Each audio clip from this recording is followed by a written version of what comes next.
Hello my dear student, welcome on your favourite channel science वाला and मैं आपका प्यारा science teacher Anil Tiwari. Today we will discuss a very important topic of biology, endocrine glands, lesson number 1, part 1 for class 11-12 NEET and other competitive examination like TGT PGT. Okay, तो एक new session बेटा start कर रहे हैं और इसमें लोग पहला जो टॉपिक है वो है एंडोक्राइन ग्लैंड्स। तो एंडोक्राइन ग्लैंड्स के बारे में पहले समझने से पहले हम लोग ये समझ लें कि ये चैप्टर नर्वस सिस्टम से रिलेटेड है। नर्वस सिस्टम जिसमें हम लोग ब्रेन, स्पाइनल कॉर्ड और नर्व्स के बारे में स्टडी करते हैं, उससे ही रिलेटेड है। और एक बात और यहाँ समझ लीजिए कि एंडोक्राइन जो ग्लैंड्स होते हैं, इनका भी जो फंक्शन है रिलेटेड किससे हैं? रेगुलेशन एंड कोऑर्डिनेशन से। देखिए इसका मीनिंग क्या है। जैसे ब्रेन आपका है तो ब्रेन का काम भी कोऑर्डिनेशन रेगुलेशन में हेल्प करना है, ठीक है। लेकिन दोनों में जो बेसिक डिफरेंस है, बेसिक डिफरेंस क्या है कि एंडोक्राइन ग्लैंड्स किससे रिलेटेड हैं? Related to regulation and coordination. Regulation और कोऑर्डिनेशन का डिस्कशन हम लोग नर्वस सिस्टम जब स्टडी करेंगे तो वहाँ पर हम लोग डिटेल में डिस्कस करेंगे। ओके बच्चों, तो इसमें क्या है कि आप लोगों को जो मेन पॉइंट याद रखना है जो कॉम्पिटिटिव एग्जामिनेशन के लिए ज़रूरी है, उसकी हम लोग डिस्कशन करेंगे यहाँ पर, उसके बारे में स्टडी करेंगे। ओके, देखिए फर्स्ट पॉइंट है कि endocrine glands related to regulation and coordination. Very important, regulation and coordination. और एक बात और याद रखिए आप लोग कि नर्वस सिस्टम में जो फंक्शन होता है वो फास्ट होता है। जैसे आपको किसी ने टच किया तो आपको विद इन सेकेंड ब्रेन तक ये मैसेज कन्वे हो जाता है, इलेक्ट्रिक इम्पल्स के फॉर्म में, इलेक्ट्रिसिटी के फॉर्म में कन्वे करता है, जिसको इलेक्ट्रिक इम्पल्स बोलते हैं। उसकी स्पीड बहुत फास्ट होती है, 100 मीटर पर सेकेंड के अबाउट होती है। लेकिन एंडोक्राइन ग्लैंड्स में क्या होता है? स्लोअर होता है, स्लोअर देन नर्वस सिस्टम, क्योंकि इसमें हार्मोन्स होते हैं। हार्मोन्स वाले सिस्टम को हम लोग एंडोक्राइन ग्लैंड्स बोलते हैं। तो ये कंट्रोल कैसे होता है? हार्मोन्स के थ्रू होता है। कैसे कंट्रोल होता है? हार्मोन्स के थ्रू। हार्मोन्स क्या होते हैं? केमिकल मैसेंजर होते हैं, केमिकल से बने होते हैं, प्रोटीन होते हैं, स्टेरॉइड होते हैं। इसलिए इनका जो फंक्शन है वो स्लोअर होता है नर्वस सिस्टम के कंपेयर में। बाकी रेगुलेशन कोऑर्डिनेशन हम लोग डिस्कस करेंगे बाद में, लेकिन आप ऐसे समझ लीजिए रेगुलेशन का मेन मतलब क्या हो? जैसे आप लोग फ़ैन के लिए रेगुलेटर का यूज करते हैं।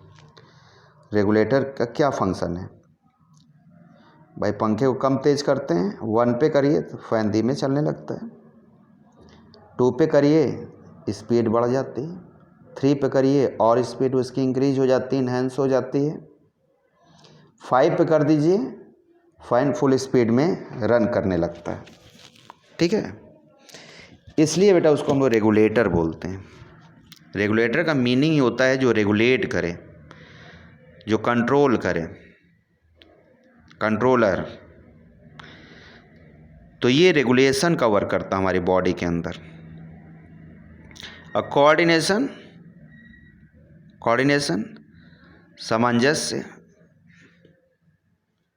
आपने अक्सर सुना होगा कि लोग कहते हैं हमें सबके साथ सामंजस्य बना के चलना चाहिए, फैमिली में सामंजस्य बना के चलना चाहिए, सबका रेस्पेक्ट देना चाहिए, बड़ों को सम्मान, छोटों को आशीर्वाद, प्रेम रखना चाहिए। ये सामंजस्य हुआ। कोऑर्डिनेशन। कोऑर्डिनेशन क्या है? कोऑर्डिनेशन अब बायोलॉजी के अकॉर्डिंग क्या है? हमारी बॉडी के अंदर ढेर सारे ऑर्गन्स होते हैं। There are many organs within our body, inside our body. तो इसकी एक प्रॉपर डेफिनेशन बच्चों ये हो जाएगी कि when many body organs work together and to perform a specific function is called as coordination. जब मेनी बॉडी ऑर्गन्स मिलके किसी एक फंक्शन को कंप्लीट करें तो इसे हम लोग कोऑर्डिनेशन कहते हैं। जैसे फॉर एग्जांपल जितने हमारे बॉडी में सिस्टम हैं, जैसे nervous system, digestive system, respiratory system, it is the best example of coordination. Reproductive system, बहुत सारे सिस्टम हैं बॉडी के अंदर, स्केलेटन सिस्टम। जैसे मान लिया अब हम लोग एक सिंपल एग्जांपल ले लें, जैसे डाइजेस्टिव सिस्टम। तो डाइजेस्टिव सिस्टम क्या है भाई? डाइजेशन का प्रोसेस कंप्लीट करने के लिए आपका माउथ भी हेल्प करता है, टंग भी हेल्प करता है, एसोफेगस भी हेल्प करता है, स्टमक भी हेल्प करता है, small intestine, large intestine, pancreas, liver, intestinal gland है ना, गैस्ट्रिक ग्लैंड, रेक्टम, कोलोन, बहुत सारे पार्ट मिलते हैं तब जाके आपके डाइजेशन की प्रोसेस कंप्लीट होती है। ओके बच्चों, so it is called as coordination. सब मिलके एक काम कर रहे हैं सभी organ, it is called as coordination. तो आई होप आप लोग समझ में आ गया होगा रेगुलेशन क्या है और कोऑर्डिनेशन क्या है।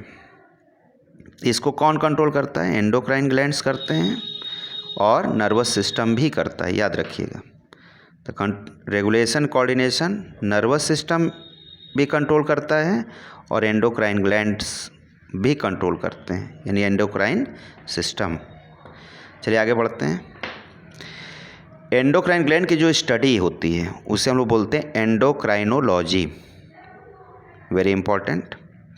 Father of endocrinology Thomas Edison. Spelling थोड़ा देख लीजिएगा, ये डबल डी हो गया है, तो स्पेलिंग में ध्यान ना दीजिए, मेन मैटर आप समझिए। एंडोक्राइन ग्लैंड्स क्या सिक्रीट करते हैं? तो हार्मोन्स सिक्रीट करते हैं। ओके बच्चों, तो it is introduction of endocrine glands. आप समझते हैं ग्लैंड होता क्या है? सिंपली ग्लैंड क्या होता है? देखिए, एक्चुअली में ग्लैंड्स जो होते हैं बच्चों, modification of epithelium tissue. Epithelium tissue form करते हैं ग्लैंड। फॉर्म कैसे करते हैं? मॉडिफिकेशन करते हैं। मॉडिफिकेशन मतलब चेंज हो जाते हैं, चेंज होकर को क्या बना लेते हैं? ग्लैंड बनाते हैं। फॉर्म मतलब बनाते हैं, क्या बनाते हैं? बनाते हैं ग्लैंड। ग्लैंड का फॉर्मेशन करते हैं। अब देखिए ध्यान समझिएगा, एपिथेलियम जो टिश्यू होता है, जैसे अब हमारी स्किन है, ये भी एपिथेलियम टिश्यू है। टिश्यू चैप्टर हम लोग डिस्कस करेंगे। तो देखिए ये हमने एक सिंपल डायग्राम बनाया है। एपिथेलियम टिश्यू जो होती है वो सिंगल लेयर्ड होती है, पता है सबको? सिंगल लेयर, देखिए सिंगल सेल्ड लेयर होती है। ये epithelium tissue single cell layer होती है, सारे सेल्स हैं, ये न्यूक्लियस है। ओके, तो एपिथेलियम टिश्यू क्या होता है? मॉडिफाई हो जाता है। देखिए ये है, ये इस तरीके से ये ग्रुप्स बन गया, गड्ढे की तरह बन गया, और ये ग्लैंड का फॉर्मेशन हो गया। It means modification of epithelium tissue form gland. इतनी बात आप लोग समझ में आ गई होगी। आइए नेक्स्ट आगे प्रोसीड करते हैं। ओके, तो नेक्स्ट हम लोग डिस्कस करें कि टाइप्स ऑफ ग्लैंड। ग्लैंड कितने टाइप्स के होते हैं? देखिए जो ग्लैंड्स होते हैं, देखिए जो फर्स्ट टाइप है एक्सोक्राइन ग्लैंड्स, एक होता है एंडोक्राइन ग्लैंड्स, और थर्ड होता है मिक्स ग्लैंड। ओके, एक एक बारे में डिस्कस करते हैं। देखिए एक्सोक्राइन ग्लैंड, इसको हम लोग डक्ट ग्लैंड बोलते हैं या डक्टस ग्लैंड भी बोलते हैं, डक्टस, DUCTUS, डक्टस ग्लैंड। क्या मतलब हुआ डक्टस ग्लैंड का? जैसे आप ये एज्यूम करिए कि ये ग्लैंड है, देखिए ये क्या है बच्चों, ग्लैंड है, ये देखिए ये हो गया ग्लैंड। इस ग्लैंड के अंदर जो भी सिक्रेटरी सब्सटेंस फॉर्म होगा, ये इसके अंदर सिक्रेटरी सब्सटेंस फॉर्म हो रहा है और इसका जो ट्रांसफ़र हो रहा है, देखिए यहाँ पे इसमें ट्यूब ऐड है, देखिए ये देखिए ट्यूब के थ्रू ये जा रहा है कहाँ पर, टारगेट सेल पे, जहाँ इसको पहुँचना है वो डक्ट के थ्रू फ्लो होके जा रहा है, ये देखिए पाइप के थ्रू जा रहा है, डक्ट के थ्रू जा रहा है। कहाँ पे जा रहा है, जहाँ पहुँचता है उसे टारगेट सेल या टारगेट ऑर्गन बोलते हैं। ओके, तो when secretory substances transfer to target cell और target organ through duct, then it is called as exocrine glands. Okay, क्या डेफिनेशन होगी इसकी? When secretory substances of the glands reaches to target cell through duct and stimulate the activity of target cell। ध्यान दीजिएगा, very important, stimulates, ये देखिए the activity of target cell, duct के through reach करेगा, पहुंचेगा कहाँ पर, टारगेट सेल पे, और उसकी एक्टिविटी को इन्हेंस करेगा, मतलब एक्टिवेट करेगा, स्टिमुलेट्स करेगा, प्रेरित करेगा। स्टिमुलेट्स मतलब प्रेरित करना, एक्टिवेट करना। ओके, तो ऐसे ग्लैंड्स को हम लोग बोलेंगे एक्सोक्राइन ग्लैंड्स। ओके, तो इतनी बातें आप लोगों को समझ में आ गई होंगी कि एक्सोक्राइन ग्लैंड से जो भी सिक्रेटरी सब्सटेंस है वो डक्ट के थ्रू जाता है। इसके एग्जांपल क्या होंगे? Sweat gland, lacrimal glands, memory glands. Okay, ये सब इसमें आएंगे। लीवर सबसे बड़ी एक्सोक्राइन ग्लैंड है बॉडी में, याद रखिएगा। Liver is the largest exocrine gland in human body, about 1.5 kg का होता है। उससे बाइल जूस सिक्रीट होता है, आप लोगों ने पढ़ा होगा, जानते होंगे, और गॉल ब्लेडर में कलेक्ट होता है। ओके बच्चों, चलिए नेक्स्ट हम लोग डिस्कस करते हैं व्हाट इज़ एंडोक्राइन ग्लैंड्स। देखिए एंडोक्राइन क्या मतलब है। एंडोक्राइन ग्लैंड्स, या आप एज्यूम करिए कि एंडोक्राइन ग्लैंड है, इसके अंदर जो सिक्रेटरी सब्सटेंस होगा उससे हम लोग बोलेंगे हार्मोन। क्या बोलेंगे? Hormones, secretory substance hormone. और ये जब टारगेट सेल पे पहुंचता है, जो टारगेट सेल्स होते हैं उस पे देखिए ये रिसेप्टर्स होते हैं। क्या बने होते हैं? रिसेप्टर्स, जो हार्मोन्स को रिसीव करते हैं। ये देखिए इनको बोलेंगे रिसेप्टर। ये देखिए दीज आर रिसेप्टर्स, जो हार्मोन्स को कैच करते हैं, पकड़ते हैं, कैच करते हैं। अब देखिए यहाँ से जो सिक्रेटरी सब्सटेंस हार्मोन ये डायरेक्टली कहाँ आता है? ब्लड वेसल्स में। ये ब्लड वेसल्स है, इसमें डक्ट नहीं होती, ध्यान दीजिएगा। इसमें क्या है? डक्ट है, इसमें डक्ट नहीं है, इसलिए इसको क्या बोलेंगे? Ductless gland. तो हार्मोन डायरेक्टली ब्लड वेसल्स में आता है, ब्लड में आता है। यहाँ क्या होगा? ब्लड होगा। ब्लड वेसल्स के अंदर क्या होगा? ब्लड। ये देखिए ब्लड। तो ब्लड में डायरेक्टली मिक्स होकर के ये टारगेट सेल तक पहुंचते हैं और रिसेप्टर उन्हें क्या करते हैं? रिसीव करते हैं। तो आप समझ गए होंगे कि when secretory substances of gland reaches to target cell through blood vessels and stimulate the target cell. ध्यान दीजिएगा, स्टिमुलेट टारगेट सेल्स या stimulate the activity of target cell, then this type of glands is called as endocrine glands. ये receptor है, ध्यान दीजिएगा, spelling दिख रही है आप लोग को? ये देखिए RECEPTOR, रिसेप्टर। इतनी बात समझ में आई? आइए नेक्स्ट हम लोग चलते हैं। थर्ड मिक्स ग्लैंड, ऐसे ग्लैंड जो डुअल नेचर के होते हैं, एक्ट एज डुअल, मतलब डुअल नेचर के होते हैं, जो दोनों वर्क करते हैं, act as endocrine as well as exocrine, act as exocrine and endocrine is called as mix gland. जैसे पेंक्रियाज आपको पता होगा, देखिए पेंक्रियाज एंजाइम भी सिक्रीट करता है, सिक्रीट्स एंजाइम, और हार्मोन्स भी सिक्रीट करता है,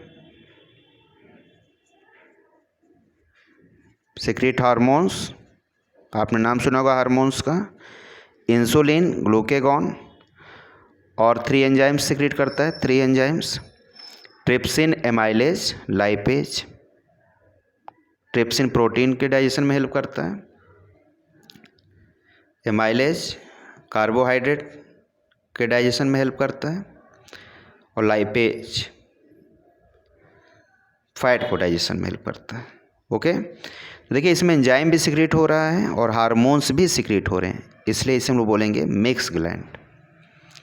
इतनी बात समझ में आ गई आप लोग को? बाकी हम लोग इसको डिटेल में आगे डिस्कस करेंगे, अभी हम लोग नॉर्मल बातें कर रहे हैं। ओके, कॉमन बातें। ओके बच्चों, चलिए नेक्स्ट टॉपिक आगे बढ़ते हैं। आई होप आप लोग क्लियर हो गया होगा। ओके, तो next topic is what is hormones. इतने देर से हम लोग डिस्कस करें कि हार्मोन सिक्रीट होता है, केमिकल सिक्रीट होता है, आखिर हार्मोन्स होता क्या बच्चों? देखिए सबसे पहली बात आप याद करिए कि हार्मोन्स का जो टर्म है, ये जो वर्ड है टर्म,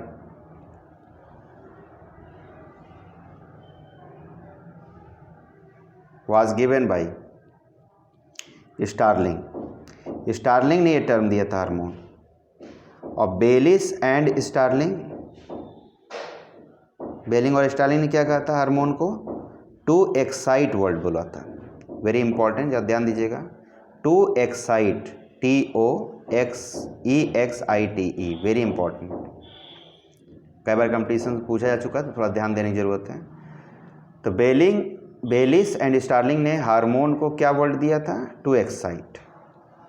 अब हार्मोन को हम लोग क्या लिख सकते हैं, इसकी डेफिनेशन? कि hormones are chemical messengers secreted from endocrine glands and reaches to target cell through blood, यहाँ लिख लीजिएगा, थ्रू ब्लड,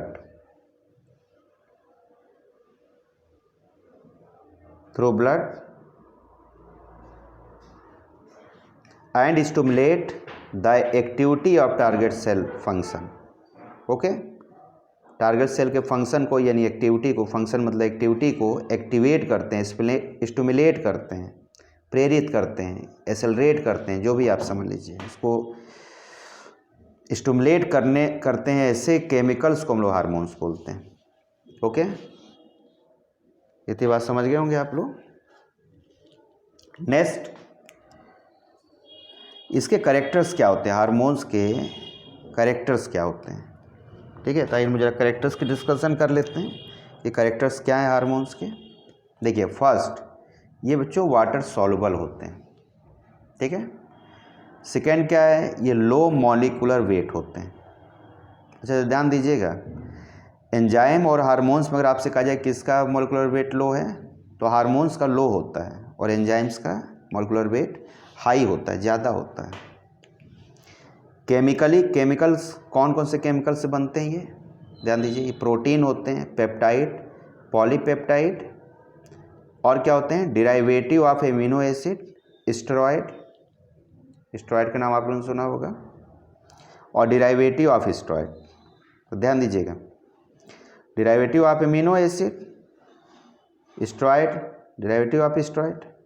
अब जरा एक एक हम लोग डिस्कस कर लेते हैं। देखिए पेप्टाइड वाले कौन कौन से हार्मोन्स होते हैं, तो ADH एंड ऑक्सीटोसिन हार्मोन्स, ये पेप्टाइड हार्मोन्स होते हैं, पेप्टाइड से बनते हैं।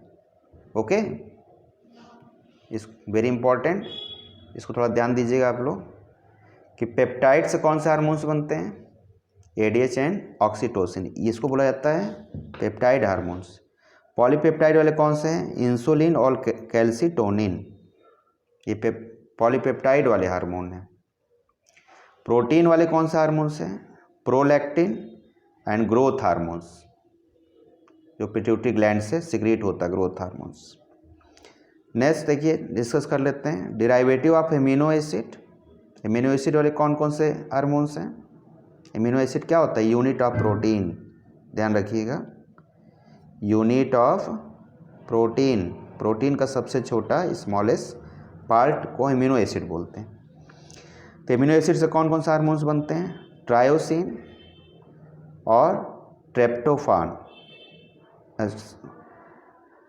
तो ट्रायोसिन का डेरिवेटिव कौन सा है? इसका भी डेरिवेटिव होता है एफिनेफ्रिन और nor epinephrine, very important, epinephrine and nor, NOR, nor epinephrine, okay, ये ई नहीं होगा यहाँ पे। और ट्रिप्टोफैन वाले डेरिवेटिव कौन से होते हैं? Melatonin hormone. तो देखिए ये बहुत ही इम्पॉर्टेंट है, इसको आप लोग को थोड़ा सा दिमाग में रखना पड़ेगा, ठीक है।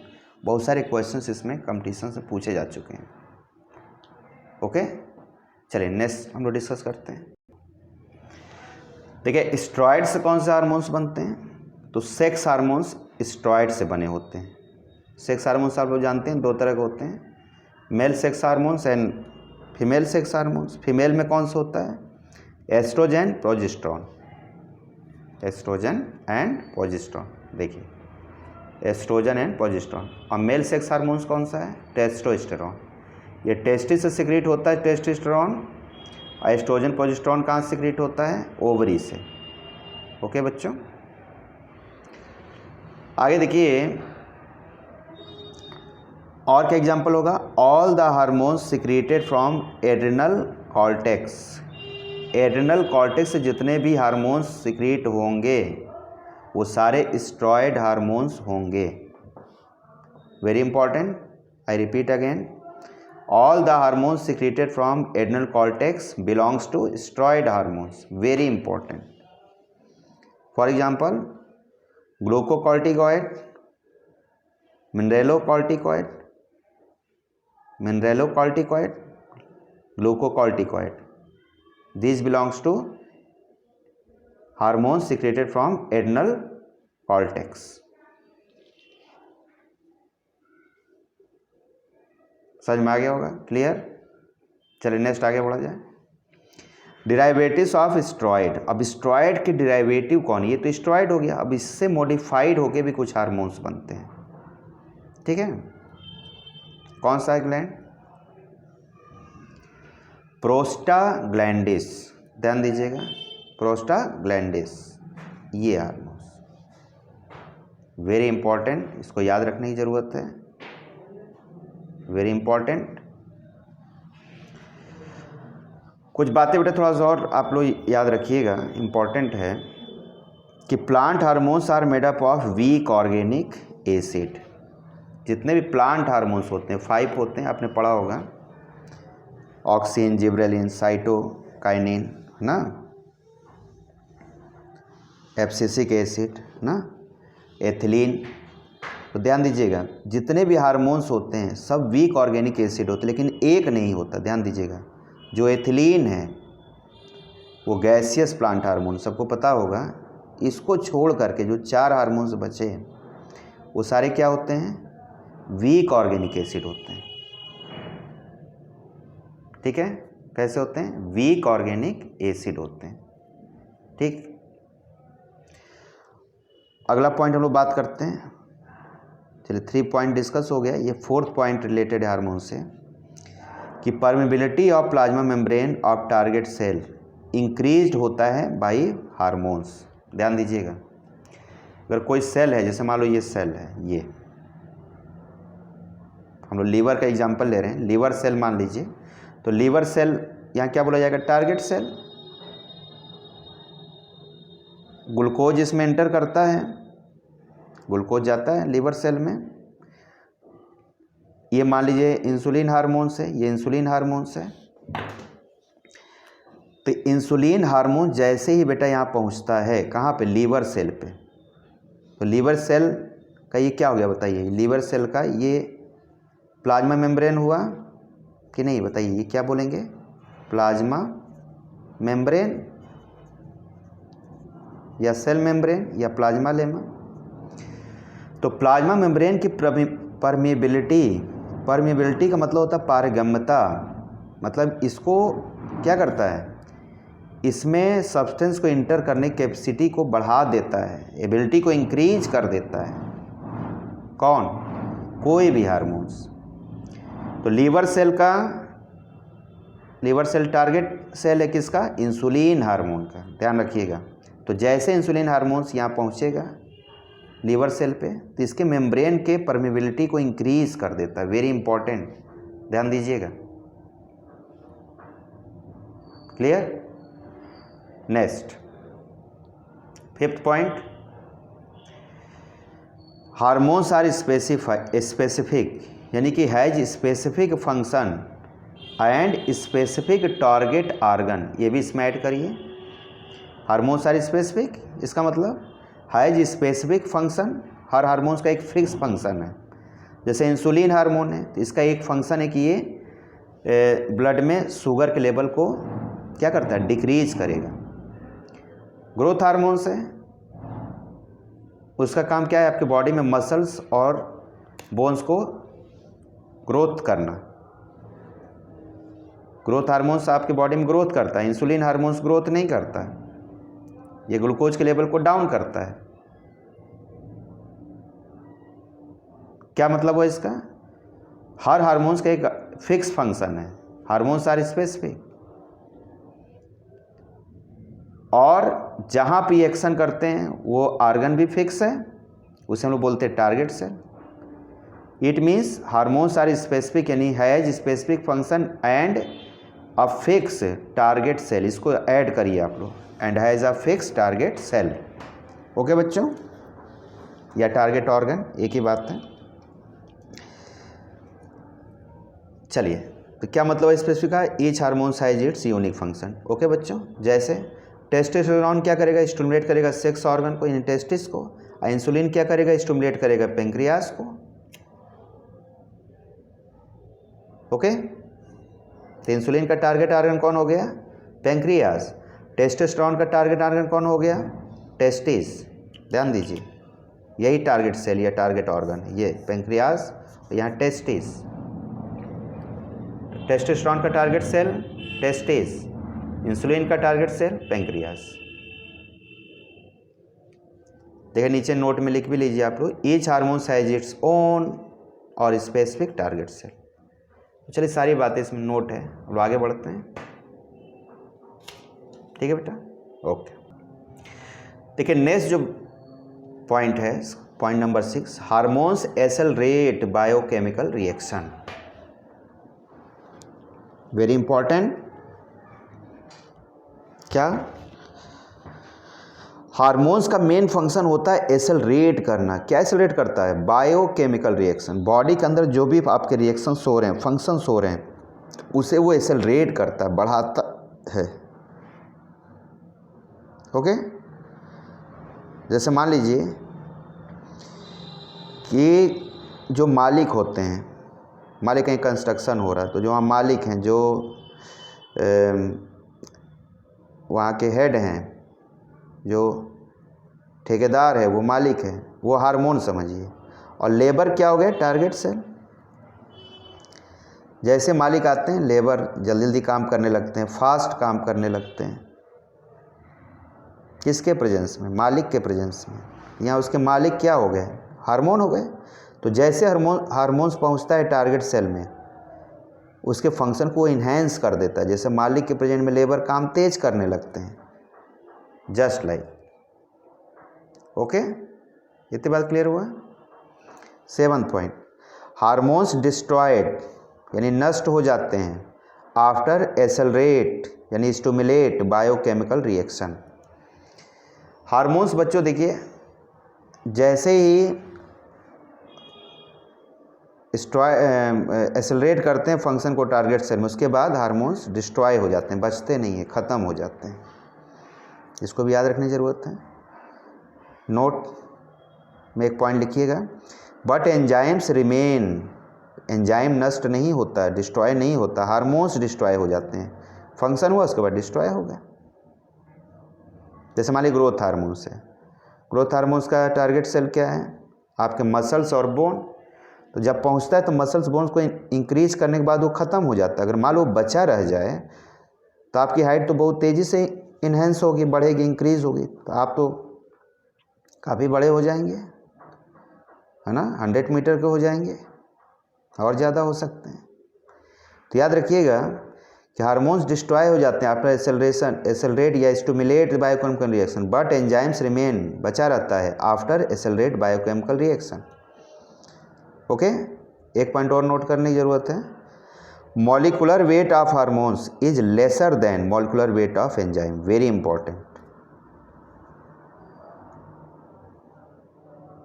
Next point, all hormones are stimulator but all the stimulator are not hormones। बहुत ध्यान समझिएगा, सारे हार्मोन्स तो स्टिमुलेटर होते हैं, स्टिमुलेट करते हैं बायोकेमिकल रिएक्शन को, लेकिन सारे स्टिमुलेटर हार्मोन्स नहीं हो सकते। इस पर हम एक एग्जांपल समझते हैं। जैसे मान लीजिए हम लोग CO2 का एग्जांपल लेते हैं। CO2, अगर हाई कंसनट्रेशन ऑफ CO2 आपके ब्लड में हो जाए, आपके बॉडी में CO2 का अमाउंट ज़्यादा हो जाए, मान लो आपको किसी ने आपके मुंह को दबा लिया, बंद कर लिया, तो क्या होगा? आपके बॉडी में CO2 का अमाउंट ज़्यादा हो जाएगा ब्लड में। तो उस समय क्या होगा? Increases rate of breathing. जैसे आपका मुंह दबाने के बाद वो छोड़ेगा, आप हाफने लगते हैं, जल्दी जल्दी सांस लेने लगते हैं, यानी increases the rate of breathing. CO2 ज़्यादा हुआ ब्लड में, आप सांस लेने की स्पीड, आपकी रेट बढ़ गई, हाफने लगे आप। इसका मतलब क्या है? CO2 increases breathing rate, rate of breathing. CO2 की वजह से आपकी ब्रीदिंग रेट क्या हुई? बढ़ गई।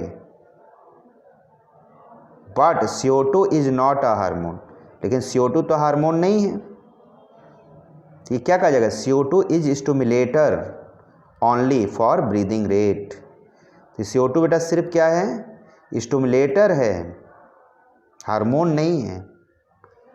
तो ये बात जरा ध्यान रखिएगा कि सारे स्टिमुलेटर हार्मोन नहीं हो सकते, लेकिन सारे हार्मोन्स स्टिमुलेटर होते हैं, प्रेरक होते हैं, इंक्रीज करते हैं बायोकेमिकल रिएक्शन को। इंक्रीज करने के बाद वो डिस्ट्रॉय हो जाते हैं। ओके, तो आई होप आप लोग की इतनी बातें क्लियर हो गई होंगी। अब नेक्स्ट हम लोग डिस्कशन करते हैं कि मैकेनिज्म ऑफ हार्मोन्स, हार्मोन्स कैसे हमारे बॉडी के अंदर फंक्शन करते हैं। ठीक है, क्या इनका प्रोसेस होता है। तो देखिए, मैकेनिज्म ऑफ हार्मोन्स, हार्मोन्स बच्चों जो होते हैं ये 2 लेवल पर हमारी बॉडी के अंदर फंक्शन करते हैं। ठीक है, फर्स्ट होता है एट द मेम्ब्रेन लेवल और सेकेंड होता है एट द जीन लेवल। अब ध्यान समझिएगा, एट द मेम्ब्रेन लेवल जितने प्रोटीन हार्मोन्स हैं, आई repeat again, all the protein hormones work at the membrane level. Okay, और जीन लेवल पर कौन से वर्क करते हैं? Thyroxine hormone, steroid hormones. तो जितने स्टेरॉयड हार्मोन्स होंगे वो जीन लेवल पे फंक्शन करते हैं। इतनी बात क्लियर हुई?